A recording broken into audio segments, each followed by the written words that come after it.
ఈ ఒబెసిటీలో కూడా అంటే ఈ ఫ్యాట్ పెరగటం కూడా 2 రకాలుగా మనం విభజించుకోవచ్చు. విజరల్ ఫ్యాట్ అంటాం, అంటే మెయిన్గా కడుపు భాగంలో ఉదర భాగంలో పెరిగేటువంటి కొవ్వు.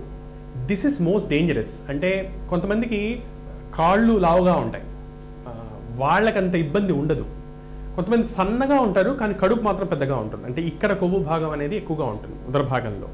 That is a more dangerous variety అనమాట. ఇక్కడ ఫ్యాట్ ఎంత పెరిగితే దానివల్ల డయాబెటీస్, హైపర్ టెన్షన్ వచ్చే ఛాన్సెస్ ఎక్కువ ఉంటాయి. సో మొదటిది మెటబాలిక్ ప్రాబ్లమ్స్.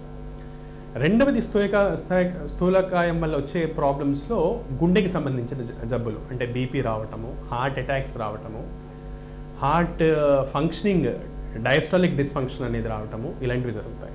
మూడవది శ్వాసకోశకు సంబంధించినటువంటి వ్యాధులు, అంటే వీళ్ళకి అబ్స్ట్రక్టివ్ స్లీప్ ఏప్నియా అంటాం. అంటే స్థూలకాయం బాగా పెరిగినప్పుడు మెడ భాగంలో కొవ్వు బాగా పెరిగి అది ఊపిరి తీసుకోవడానికి అడ్డుపడుతూ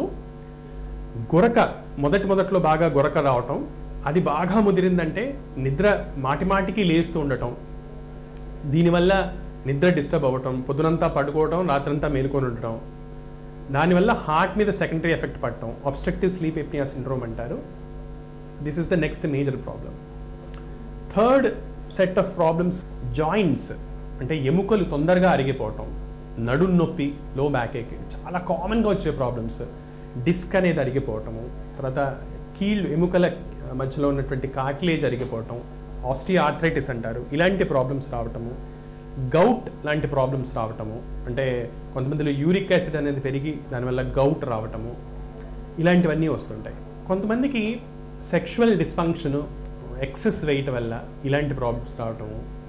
అలానే డిప్రెషన్, అంటే సైకలాజికల్గా పెరిగే వయసులో, పర్టికులర్గా చిన్నపిల్లల్లో లావుగా ఉన్నారు అందరూ అవహేళన చేయటం వల్ల వాళ్ళ మీద వాళ్ళకి కాన్ఫిడెన్స్ లేకపోవటము, సైకలాజికల్గా డిప్రెషన్లోకి వెళ్ళటము, సెడెంటరీ బిహేవియర్స్ లేదా ఇంట్రోవర్ట్గా మారటం, ఇలాంటి ప్రాబ్లమ్స్ మెయిన్గా వస్తుంటాయి.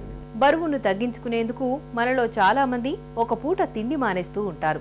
మరి ఇలా తిండిని తగ్గించడం వల్ల నిజంగానే బరువు తగ్గుతారా? ఈ వివరాల్ని ఒక చిన్న విరామం తర్వాత తెలుసుకుందాం.